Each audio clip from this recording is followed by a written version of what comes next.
హైదరాబాద్ లో cyber towers నిర్మించగానే సరిపోలేదు. బతిమాలో బామాలో IT పరిశ్రమల్ని తీసుకురావాలి. అలా చేశాం కాబట్టే సైబరాబాద్ పుట్టుకొచ్చింది. ఇప్పుడు ఏపీని కూడా టెక్నో హబ్ గా మార్చాలంటే చాలా కసరత్తు చేయాలి అంటున్నారు సీఎం చంద్రబాబు. ఆ ఎక్సర్సైజ్ లో భాగంగానే విశాఖలో డీప్ టెక్ ఇండస్ట్రీపై లోతైన మేధోమథనం జరిగింది.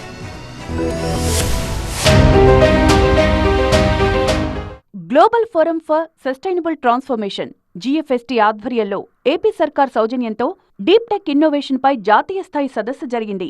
విశాఖ నోవాటెల్ హోటల్లో కాంక్లేవ్ ను ప్రారంభించిన సీఎం చంద్రబాబు ఒక విద్యార్థిగా మారి అధునాతన సాంకేతిక పరిజ్ఞానాన్ని తెలుసుకునే ప్రయత్నం చేశారు. Shaping the next era of governance ఈ కాన్సెప్ట్ తో జరిగిన సదస్సులో 5 సెషన్లలో 8 గంటల పాటు నిపుణులతో కలిసి చర్చలు జరిపారు.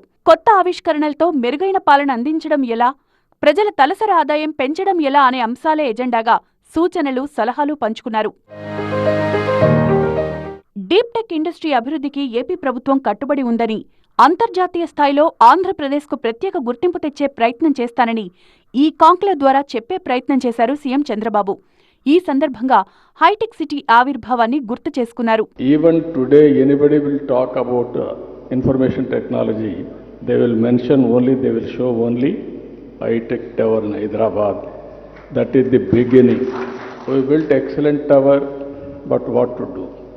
Then to bring companies, I went to America for 14 days, 15 days, company to company, all corporate giants, I met them.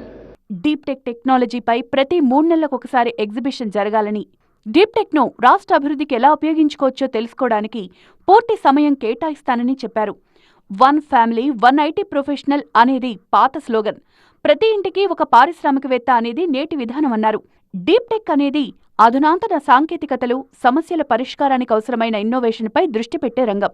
Artificial intelligence, block chain, robotics, quantum computing, biotechnology లాంటి రంగాల్లో దీనికి కనెక్టివిటీ ఉంటుంది. రాబోయే 5 ఏళ్లలో ఆంధ్రప్రదేశ్ నిర్దేశించుకునే లక్ష్యాలను చేరే విధంగా బ్లూ ప్రింట్ను సిద్ధం చేసేందుకు ఈ సదస్సు దోహదపడనుంది.